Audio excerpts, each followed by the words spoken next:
Salve, meus jovens! Meu nome é Ricardo Faria e no vídeo de hoje eu vou te ensinar sobre connections de banco de dados. Nesse vídeo eu me comprometo a te ensinar coisas novas sobre connections de banco de dados. E se no final você não aprender nada novo, você pode escolher o próximo tópico aqui do canal. Uma coisa que dizem pra gente desde a época da faculdade é que abrir uma connection com o banco de dados é algo caro e, portanto, você não devia abrir todas as vezes. Mas você já parou para refletir o porquê dessa afirmação? O primeiro ponto é que em uma connection de banco de dados, diferente, por exemplo, de uma connection que você vai utilizar para poder fazer um acesso HTTP, ela tem a tendência a ser durável. A do HTTP, normalmente, ela tem um ciclo de vida muito curto. Você faz o request e ela acaba sendo finalizada. Já no banco de dados, essa conexão, normalmente, ela fica viva durante muito tempo, respondendo diversas outras requests. Você pode responder milhares de requests, abrir algumas transações, fechar as transações e mesmo assim a connection possivelmente ainda estará viva. Além disso, ela costuma carregar vários metadados daquela conexão. E é por isso que é tão comum que você utilize um pool de conexões para poder armazenar as connections do seu banco de dados. Aí você pode pegar uma, utilizar para fazer as suas queries, abrir sua transação, comitar sua transação e devolvê-la ao pool para que a próxima request utilize aquela mesma connection. Aí você pode dizer, poxa, Ricardo, mas isso é a mesma coisa que se faz com uma connection de request HTTP. Eu tenho o meu pool de conexões que eu uso lá no meu cliente HTTP. Mas o objetivo nesse caso é diferente. É que normalmente instanciar múltiplas threads acaba sendo problemático. Então, se você estiver trabalhando em uma linguagem como Java, é comum que você tenha já uma thread já pronta para poder responder o request HTTP e com toda a configuração daquele cliente. Diferente, por exemplo, de linguagens aonde não é muito problemático você ter novas threads. Então é comum que, por exemplo, no Node.js você não tenha um pool para acesso a cliente HTTP, mas ainda assim você terá um pool para acesso a banco de dados. A primeira coisa que a gente vai desmistificar aqui nesse vídeo é a ideia de que abrir a connection é cara. Não porque não seja, de fato é, mas a gente vai olhar no detalhe qual que é o impacto disso em uma operação simples. Então, me acompanhe aqui no código. A primeira coisa que a gente vai fazer é subir aqui uma nova instância de Postgres no nosso Docker. Então, vocês podem ver aqui o comando, vocês vão ter todos esses comandos e também o link para o projeto que a gente vai utilizar aqui no link da descrição. Beleza, está online aqui uma nova instância de Postgres com o usuário Postgres, password Postgres e a senha padrão. Agora, esse daqui é um código simples que eu bolei para que a gente consiga ver o impacto do uso de um pool de conexões ou de uma conexão direta ao banco, tá? Esse daqui é um código Spring Boot, que ele vai estar hospedado no GitHub, vocês vão poder baixar e fazer todos os testes que vocês quiserem. Aqui eu tenho uma configuração de acesso ao meu Postgres que está no meu Docker, também uma configuração aqui do pool de conexão. No momento, só duas informações são importantes para a gente. O mínimo de conexões idle, no caso aqui é 1, então, ou seja, ao startar o pool já vai preparar uma conexão e deixar ela idle para que a gente possa utilizar. E também o máximo do pool de conexões, que é 2, ou seja, o máximo que essa app vai abrir são 2 conexões. Então agora a gente vai rodar aqui a nossa aplicação. Aqui a gente pode ver, logo abaixo no painel, que ela subiu normalmente. Então tudo bem, aqui, como vocês podem ver, a app está online. Agora a gente vai criar aqui a nossa tabela de empresa. Agora eu vou inserir um único registro aqui na minha tabela. Vocês podem ver aqui, está inserido, a gente vai fazer o select, somente tem um registro inserido. Essa daqui é uma query no Postgres, tá? Para a gente poder identificar quem está conectado lá no nosso Postgres. A gente vai usar ela através aqui de todos os nossos exemplos. Então, tudo bem. Vocês podem ver aqui que eu tenho conectado apenas o meu IntelliJ IDEA que é aqui a instância do meu DataDrip que eu estou utilizando. Agora, vamos executar aqui um simples teste para poder pegar uma conexão lá no banco e poder retornar o nosso resultado. Aqui, como vocês podem ver, ele me retornou a primeira execução e ele provavelmente se conectou aqui no banco de dados. Vocês vão ver, olha, o Hickory startou, normalmente ele é lazy mesmo, ele vai startar a partir da primeira request, e agora eu tenho uma conexão lá feita. O tempo de execução, vocês podem ver aqui, ó, girou em torno de 143 ms. É um código bem simples, eu posso mostrar ele aqui para vocês. Nós chamamos o endpoint de test existing connection. Basicamente, ele tem um intervalo de measure time aqui, aonde dentro ele vai lá e troca o valor da empresa. Não tem nenhum parâmetro, tá? Como vocês viram, a gente só tem um registro inserido. Ele vai atualizar e depois vai printar para a gente qual que foi o tempo total. Então, como vocês podem ver, 143 ms. Só que esse é um resultado inesperado, porque como vocês podem ver, anteriormente o pool de conexão ainda não tinha startado. Agora que ele está startado, a gente vai dar um refresh aqui, vocês podem ver que existe uma nova conexão aqui no banco de dados, agora com o nome de PostgreSQL JDBC Driver, que é o driver que eu estou utilizando para poder me conectar aqui. Tudo bem? Como vocês podem ver também, a connection está com state idle, que quer dizer que ela está parada, porém viva, e pronta para receber novos requests a qualquer momento. Se eu fizer qualquer operação lá na minha aplicação, ele vai reutilizar essa connection aqui, ao invés de abrir uma outra. Momentaneamente ela vai ficar ativa e depois ela vai retornar ao estado do idle. Aqui vocês podem ver a carry que eu utilizei por último, mas não quer dizer que essa carry ainda está executando lá. Também nem o estado da conexão aqui que está active. Ela somente está active a connection do meu IntelliJ, porque no momento em que eu fiz essa consulta, ela estava active lá no banco. Certo? Vocês podem ver aqui, é a execução dessa query. Agora, vamos voltar lá no nosso Chrome para a gente refazer essa request diversas vezes e ver em média quanto tempo ela vai demorar. Aqui, como vocês podem ver, né, demorou 121 ms. A gente vai apertar um F5 e vocês podem ver que agora, sem a necessidade de criar uma connection nova, ele respondeu aqui em 13 ms. Ó, 14, 3, 13, 4, 4, 3, 5, 3, 5, 6. E aqui, já no nossa connection, vocês podem ver que novas connections não foram criadas. Eu somente tenho uma única connection idle.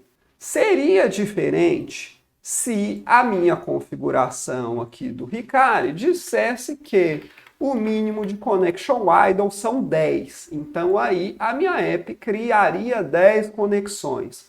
Vamos mudar aqui para a gente poder ver na prática como que isso acontece. Então, novamente, vamos dar um F5. Ó, você vê que voltou para a fase dos 120 ms. Toda vez que a gente vai criar uma connection, ele vai gastar mais tempo mesmo. Agora, vocês podem ver que startou o pool de conexão, a gente executou aqui mais uma carry, e vamos dar um reload aqui para a gente ver quantas connections foram criadas. Olha só, agora nós temos 11 connections, uma active, que é dessa tela aqui, onde eu estou conectado com o banco, e mais 10 connections idle. Então agora, a gente vai retomar os números aqui, porque boa parte do meu exemplo foi baseado nesses números, tá? Então eu vou ter uma connection idle e 2 connections no pool de conexão. Agora, eu tenho um outro método aqui no IntelliJ, aonde eu faço um processo um pouco diferente. Nesse endpoint aqui, o Test Direct Connection, nós vamos chamar ele, executar aqui, mensurando o tempo de instanciar uma conexão, certo? E depois nós vamos fechar essa conexão, que a gente não deve ficar com conexão no banco. Ponto importante que a gente sequer deveria abrir uma conexão assim de uma vez, né? Eu estou abrindo aqui somente para fins de exemplo. E percebam que eu não estou incluindo a etapa de fechar a conexão, para que a gente eventualmente ache que o fechar pode ser o problema. Aqui ele está setando as properties, instanciando o driver. A gente até pode puxar aqui o setar as properties para fora, para a gente sequer ter nenhum ruído aqui na nossa análise, não que isso aqui fosse ser o problema, tá? Mas a gente pode fazer. Então vamos lá. Eu já deixei aqui pronto e a gente vai executar aqui várias vezes a conexão para a gente ver qual que é o resultado, tá? 84, 19, 19, 20, 20, 19. Ponto importante que eu deixei uma nota aqui, ó. Importante destacar que aqui tem execução de código Java, não somente de connection, tá? Como vocês podem ver, ó, foi um número meio padrão. 19, 19, 20, 19, 20, 19, 19. A primeira execução aqui, 84. Com base nisso, a gente pode concluir que, seja porque eu tenho um overhead maior na conexão com o banco de dados, esse overhead ele existe inerentemente lá no banco de dados, porque ele tem que aceitar uma nova connection. Por exemplo, no caso do Postgres em específico, ele precisa subir um novo processo responsável por responder àquela request. Isso internamente, por exemplo, no MySQL é diferente, ele não vai criar um novo processo, mas ele tem uma task nova agora para gerenciar, que é a sua conexão de banco. Mesmo que não fosse por esse ponto a autenticação que eu tenho que validar e qualquer outra coisa, eu ainda teria um overhead adicional, que seria a comunicação de rede em todas as operações, né? Eu minimamente dobraria a comunicação. Eu precisaria de primeiro fazer uma de conexão, depois executar a minha operação e deveria também fazer o close. Então, na verdade, não é nem que dobra, eu triplicaria. E é por isso que a gente acaba utilizando um pool de conexões. Agora, pessoal, demonstrado esses dois exemplos, eu queria ir para um terceiro exemplo. Agora, utilizando um pool de conexões, mas trabalhando com uma operação onde eu propositalmente estou bloqueando com uma operação em transação aberta. Então, vamos para o código. Aqui eu preparei um novo exemplo chamado test_block_nop. Nesse caso, o que a gente vai fazer é bem parecido com os outros testes, só que eu precisei isolar isso aqui em outra classe. Vocês podem ver que eu tenho aqui um transactional. Isso daqui é uma anotação do Java, que basicamente vai fazer com que, antes de entrar nesse bloco de execução, eu vou adquirir uma transação lá do pool, abrir uma transação com o banco, executar tudo o que eu tenho aqui, e ao final do bloco, se ele não lançou nenhuma exception, eu vou commitar essa transação. Só que aqui tem um pulo do gato. Como vocês podem ver, eu coloquei um thread.sleep de 60 segundos, certo? Então, ou seja, ao abrir a transação, eu vou executar um update, mas esse update não será commitado enquanto não passar 60 segundos. Após 60 segundos, ele vai printar para a gente a quantidade de documentos atualizados e vai commitar a operação lá no banco. Para que vocês entendam com mais camada esse exemplo que eu vou trazer para vocês, eu quero que vocês deem uma olhada aqui na minha configuração do pool de conexões novamente. O que eu disse? Eu tenho uma connection idle e duas connections máximas no meu pool size. Até agora a gente não viu ele abrir essa connection máxima. Todas as vezes ele abriu a connection mínima, né? Teve um momento que a gente viu ele abrindo 10 connections, porque eu de fato coloquei o número 10 aqui. Mas com um ele só abriu um. E se a gente conferir aqui, temos aqui uma connection. Mas ela está em idle, certo? O que confere com a configuração aqui, né, de minimum idle. Agora, nós vamos chamar aquele endpoint do test_block_nop. Percebam que eu vou fazer muito rápido, aqui no intervalo de mais ou menos 30 segundos, eu tenho aqui já 4 abinhas já prontas para poder fazer esse request. Eu vou fazer aqui a primeira, vocês vão ver que ele está travado. Por quê? Porque tem um waiting lá. Então agora, vamos aqui no nosso banco de dados. Vocês vão ver que ele mudou o estado. Ele está idle in transaction. Quer dizer o quê? Que eu abri uma transaction, porém, eu ainda não comitei. E nesse momento, eu não estou fazendo nada no banco. Em que situações que isso normalmente acontece? Talvez vocês já tenham visto esse exemplo de problema em algum outro local. O seu DBA te ligou e falou assim: Ricardo, você está com várias conexões no banco de dados travadas por idle in transaction. Muito possivelmente, você, assim como eu, tem aqui um método anotado como transactional, ou você abriu uma transaction em uma etapa anterior, ela está aberta, e aqui dentro, ao invés de estar fazendo uma operação de banco, eu estou fazendo outra coisa. Estou fazendo request para um serviço do meu amigo, estou escrevendo em disco, escrevendo um arquivo, estou rodando um for com base nas informações que eu recebi, ou então eu estou publicando uma mensagem lá na AWS para um SQS, publicando mensagem lá para o Kafka. Então, nesse caso, a connection ela vai ficar lá no banco, ainda restrita a essa operação, né? Porque essa operação de transação aqui, ela ainda precisa ser comitada ou eventualmente sofrer um rollback, alguma coisa que efetivamente libere lá aquela conexão. Se eu não fizer nada, ela vai ficar lá até dar o timeout que existe na conexão mesmo, tá? Então, vamos conferir. Como eu acho que eu me estendi um pouco no exemplo, ele já vai ter executado. Você viu aqui, ó, a última operação, commit. E agora a connection está idle novamente. Lembra que eu falei? Ao final do @transaction, ele vai executar um commit? Se aqui no final eu tivesse, por exemplo, depois disso aqui, ó, um throw, illegal, state exception, dar rollback na transação, ele, o que faria? Faria a operação de rollback lá e liberaria a conexão, tá? Eu não vou fazer aqui porque acho que não é o escopo desse teste. Vocês não têm que confiar em mim. Eu sugiro que vocês baixem o projeto, façam esse teste. Se tiverem um resultado diferente, compartilhem com a gente nos comentários.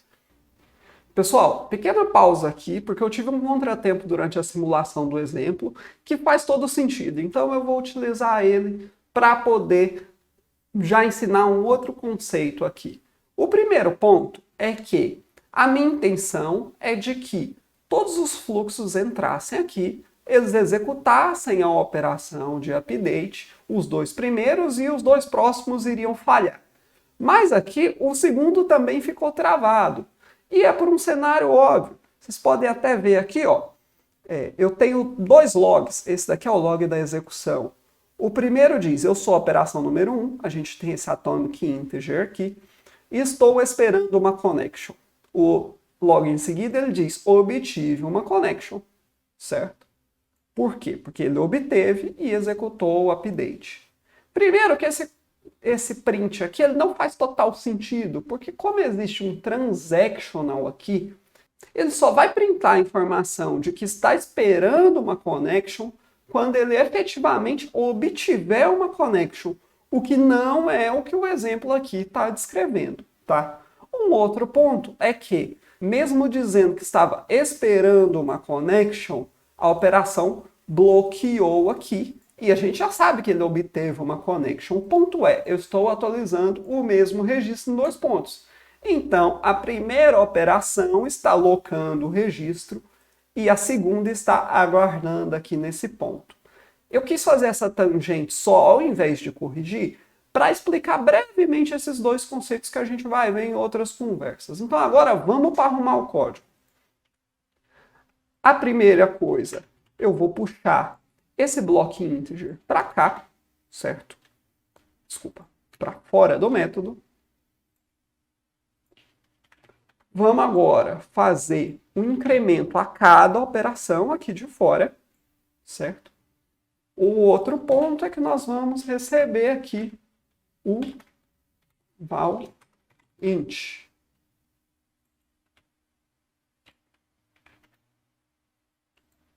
e ele é que a gente vai utilizar.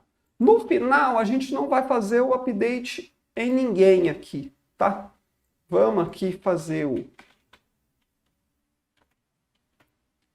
também a inserção de ID.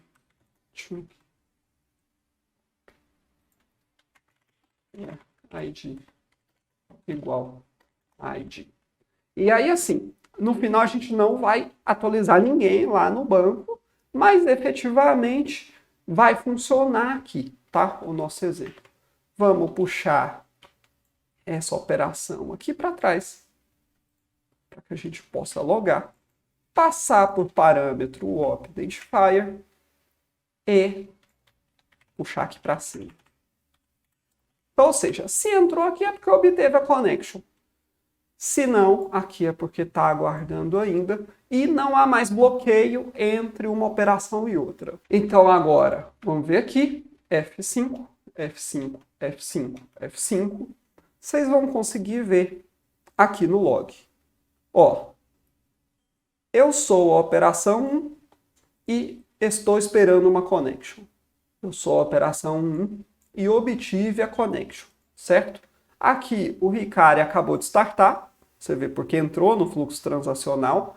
A segunda connection demorou um pouquinho, porque o Ricari tem um tempo onde ele aguarda para poder criar a segunda conexão com o banco. A terceira, ela disse que está esperando a connection e a outra de que está esperando uma connection. Como vocês podem ver, a 3 e a 4, elas já são responsáveis pelos erros que aparecem aqui em seguida. Ó. Connection is not available, request time and out after 2000 ms. Por que disso? 2002 aqui, 2010 no outro. Porque eu tenho uma configuração dizendo aqui, ó, você aguarda no máximo 2000 ms, ou seja, 2 segundos, para poder obter uma conexão. Se você não obteve nesse intervalo, então você retorna erro para o usuário. E vocês vão ver aqui muito facilmente de que a primeira operação ela executou, tem um bloqueio de propósito e durou 1 minuto e alguns nanosegundos aqui. A segunda operação também durou 1 minuto e tudo bem. A terceira deu erro e a quarta deu erro, como vocês puderam ver também aqui no log da aplicação. Eu vou ter também o log de resposta aqui da primeira operação, e quando a gente olhar aqui, vocês vão ver que vão existir 2 conexões, ambas elas tendo executado um commit. Tudo bem, pessoal, até aqui vocês viram a transação sendo bloqueada, a necessidade de abrir uma connection, mas eu queria reforçar um ponto do como esses códigos, às vezes, de um simples @transactional, encapsula coisas que a gente não está visualizando, né? O fluxo, o que está travando ele é simplesmente esse thread.sleep. A conexão lá com o banco de dados já foi feita, essa operação já foi executada, só está faltando mesmo um commit dela. Só que a connection está conectada a essa transação, não pode ser usada em mais local nenhum, certo? Então, se eu fizer também um request aqui, ó, naquela primeira operação da existing connection ele vai dar erro, nos outros aqui vão dar erro. Então, ou seja, extrapolem o cenário do thread.sleep, como eu falei anteriormente. Assumam que isso daqui é uma app do seu coleguinha que você está chamando no meio de uma transação. Qualquer problema que ela apresentar vai fazer com que a sua transação ela fique travada. Até o ponto aonde talvez você gaste todo o seu pool de conexão e não consiga mais responder request. O que vai acabar com a performance da sua app. Talvez ela simplesmente zere a quantidade de request e acabou. Você tem um outage, você vai ter um acionamento. Aqui, ó, vamos tirar o fluxo transacional. Assuma que agora ele só está aqui. Você pode fazer o fluxo transacional. Ele só tem que estar restrito a parte onde você de fato faz a operação do banco.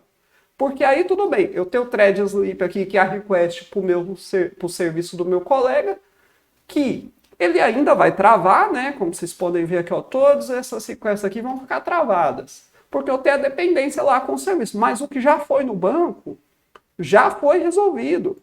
Vocês podem ver aqui, ó, beleza, ele só instanciou uma.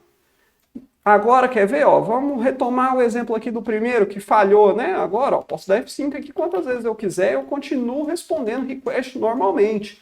Não importa se todas as abas aqui estão travadas, certo? Então, muito cuidado com aonde você utiliza um contexto transacional ou aonde você bloqueia uma connection durante muito tempo. Agora, eu queria trazer para vocês um outro exemplo. Esse exemplo um pouco a título de curiosidade. Vamos voltar aqui o transaction para quando eu comitar o projeto vocês conseguirem acompanhar. E eu vou mostrar para vocês um código de prepared statement. Prepared statement é um negócio que com certeza você já viu em vários locais. Na maioria dos conectores de bancos de dados você tem suporte a prepared statement, a menos que seja um conector muito imaturo, tá bom? E aqui eu vou mostrar para vocês o uso dele em Java. Nos cenários anteriores, vocês podem perceber que eu não utilizei Prepared Statement, eu usei JDBC Template, que é do Spring. Mas internamente, o JDBC Template já faz o cache de Prepared Statement. Então, portanto, eu não preciso fazer manualmente. Aqui eu obtive uma connection, tá? Ponto importante, o Prepared Statement ele é conectado à connection e eu vou mostrar para vocês daqui a pouco. Qual que é a principal vantagem de um Prepared Statement? Eu mando para que o banco ele serialize essa query como esqueleto, digamos assim, podendo somente variar o parâmetro que eu vou passar depois. E aí o banco de dados ele vai guardar essa instrução aqui e toda vez o conector do meu banco de dados ele vai dizer assim, olha, sabe aquela query que eu pedi para você guardar antes? Executa ela lá para mim, por favor, com esse parâmetro. E aí o banco de dados ele sabe o que fazer e já se vira. Aqui nesse exemplo, eu mandei ele cachear para mim lá no Prepared Statement a informação da empresa com o set nome e aqui eu fiz um parâmetro e mandei executar. A vantagem é que eu posso repetir isso daqui múltiplas vezes, tá? Com outros valores. E beleza, em cada execução dessa, o conector não vai mais mandar esse SQL aqui, tudo bem? Novamente, aqui carece de você extrapolar um pouco o exemplo. Imagina aquela sua query que responde uma listagem, aquelas query monstro de 100, 150 linhas. Com os de Prepared Statement, o seu banco de dados vai guardar essa info lá, já vai guardar o plano de execução da query. Então, no momento de você executar, ele vai simplesmente pular essa etapa, vai só interpolar os parâmetros e executar o que ele tem que executar. Inclusive, aqui é a nível de código, mas eu consigo fazer isso já direto no banco, através do comando prepare. Então, eu estou dizendo, olha, prepare com o nome insert empresa, uma função com varchar, porque a minha tabela empresa aqui, como vocês podem ver, ela é varchar. Aí eu digo, execute então o insert into empresa, passando o nome CNPJ, nos valores, na posição que você receber aqui. E aí para baixo, eu posso simplesmente mandar o execute, certo? Aqui para esse caso, novamente, vai ser mais simples fazer o insert mesmo. Mas uma operação com muitos joins ou uma operação de insert muito grande, isso aqui acaba facilitando. Então, por exemplo, vamos executar aqui o nosso prepare. Beleza? Completou, fez o output para poder preparar. Agora, vamos executar o primeiro insert e o segundo insert. Vocês estão vendo que deu tudo certo? Lembra que eu falei que o Prepared Statement recebe um bind na connection? Agora eu vou dar um stop na connection e vocês vão ver que ao retornar não tem como eu fazer aqui a operação. Por quê? Porque o Prepared Statement insert empresa não existe. Se eu recriar ele aqui, aí eu consigo sim executar o Prepared Statement embaixo. Um outro ponto, só para a gente acabar, e que o uso de Prepared Statement acaba resolvendo um grande problema, é que ao utilizar um Prepared Statement, você separa a parte onde você passa os parâmetros de uma query e não faz com que ela componha a string com o envio da execução. Isso garante que você consiga evitar coisas como SQL injection. Algo hoje que a gente basicamente não se preocupa porque a maioria dos frameworks já tem uma solução de prepared statement até como padrão, mas que é importante a gente reforçar que você deveria de fato evitar ficar concatenando qualquer tipo de input com a query. Pessoal, por hoje é isso. Eu espero que vocês tenham aprendido algo novo. Novamente, aqui embaixo vocês vão encontrar uma referência com todos os comandos que eu executei aqui na nossa conversa e também o link lá para o projeto do GitHub para que vocês possam baixar e fazer os testes que vocês acharem mais interessante.